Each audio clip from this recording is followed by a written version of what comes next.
ನನಗೆ ಸಿನಿಮಾನೇ ಸರಿಯಾಗಿ ಅರ್ಥ ಆಗಿದೆ. ಇವತ್ತು ಸಂಪೂರ್ಣವಾಗಿ ಈ ಸಿನಿಮಾ ನನ್ನ ತಮ್ಮನಿಗೆ ಕೊಟ್ಟಿದ್ದು ಸೂರ್ಯ ಅವರು ಅವ್ರ ತಂಡದವರು. ಅವ್ರಿಗೆ ದೊಡ್ಡ ನಮಸ್ಕಾರ. ಯಾಕಂದರೆ ಇಂಥ ಒಂದು ಸಿನಿಮಾ ನನ್ನ ತಮ್ಮನಿಗೆ ಕೊಟ್ಟರು, ಇಂಥ ಒಂದು ಸಿನಿಮಾನ ಅಪ್ಪು ಅಭಿಮಾನಿಗಳು ಕೊಟ್ಟರು. ಇವತ್ತು ಸಿನಿಮಾ ಬದುಕಿದೆ, ಇವತ್ತು ಅದೇ ಎಂಜಾಯ್ಮೆಂಟ್ ಇದೆ, ಆದರೆ ಒಂದು ಎಮೋಷ್ನಲ್ ಇದೆ. ಇಂಥ ಮನುಷ್ಯನಿಗೆ ಕಳ್ಕೊಂಬಿಟ್ವಲ್ಲ, ಭೂಮಿ ಮೇಲೆ ಅವನ ಜಾಗ ಇಲ್ವಾ, ನಮ್ಮ ಜಾಗ ಅವ್ನು ಕೊಟ್ಬಿಟ್ಟು ನಾವಿರಬಾರ್ದಾಗಿತ್ತಲ್ಲ ಅಂತ ಅನಿಸುತ್ತೆ. ಅಷ್ಟು ಕಣ್ ತುಂಬ್ಕೊಂಡು ನೋಡಿದೆ ಸಿನಿಮಾ. ನಾನು ಸ್ವಲ್ಪ ಎದೆ ಕಟ್ಕೊಂಡೇ ನೋಡಿದೆ.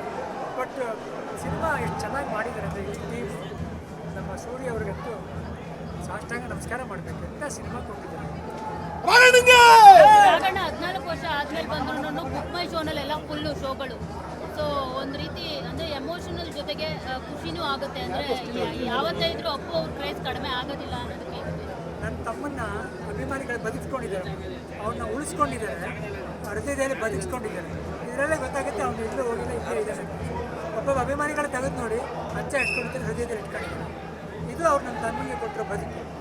ಅವಾಗ ಎಲ್ಲರ ಮನೆಯಲ್ಲಿದ್ದ, ಇವಾಗ ಎಲ್ಲರ ಮನಸ್ಸಲ್ಲಿರೋದು.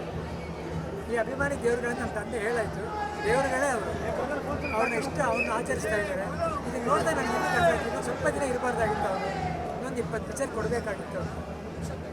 ಇವಾಗ ಅಶ್ವಿನಿ ಅವ್ರನ್ನ ದೊಡ್ಡ ಮನಸ್ಸು ಮಾಡಿ ಅವರು ಪಾಪ ಕಷ್ಟದಲ್ಲಿದ್ದರು.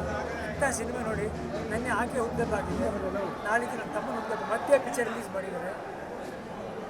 ನಾನಿನ್ನೂ ಅವ್ರನ್ನ ಕೇಳ್ಕೊಳ್ಳಿ, ಇನ್ನೊಂದು 2-3 ಪಿಕ್ಚರ್ ಜೊತೆ ರಿಲೀಸ್ ಮಾಡುವ, ಅಭಿಮಾನಿಗಳ ಜೊತೆ ಅಪ್ಪನ ಬೆರೆಯೋಕ್ಕೆ ಜಾಗ ಬಿಡು ಅಂತ ಕೇಳಬೇಕು ಅಂತ ಆಸೆ. ಅಣ್ಣ, ಅವತ್ತಿನ ನೆನಪು ಹೇಗಿತ್ತು? ಏನಂದರೆ ಇದೇ ಥಿಯೇಟ್ರಲ್ಲಿ ಬಂದ ಸಿನಿಮಾ ನೋಡಿದ್ರಿ ನೀವೆಲ್ಲ?